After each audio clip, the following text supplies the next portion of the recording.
Herkese merhaba arkadaşlar. Bugün sizler için Ebru Şahin'de yepyeni haberler hazırladım.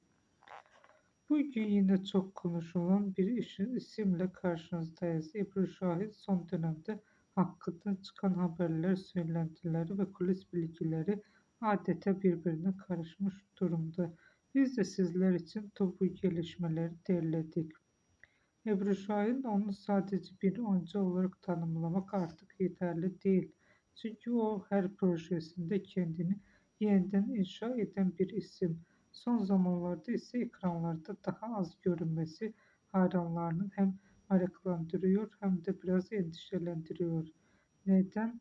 Yeni bir dizide yok sorusu sosyal medyada en çok sorulan sorulardan biri haline geldi. Ama işin içinde perde arkasına baktığımızda bambaşka bir tablo ortaya çıkıyor. Kulislerde dolaşan güçlü iddialara göre Şahin aslında birçok büyük projeden teklif alıyor.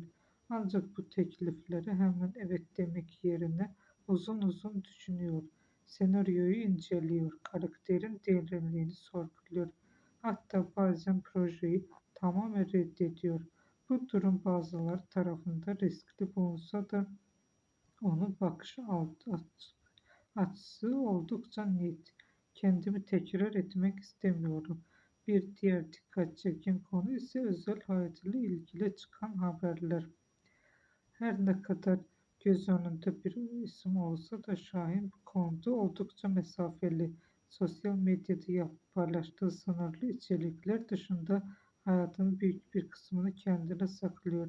Bu da onu daha gizemli ve merak edilen bir figür haline getiriyor. Bugünlük benden bu kadar arkadaşlar. Yeniden görüşmek üzere. Hoşça kalın.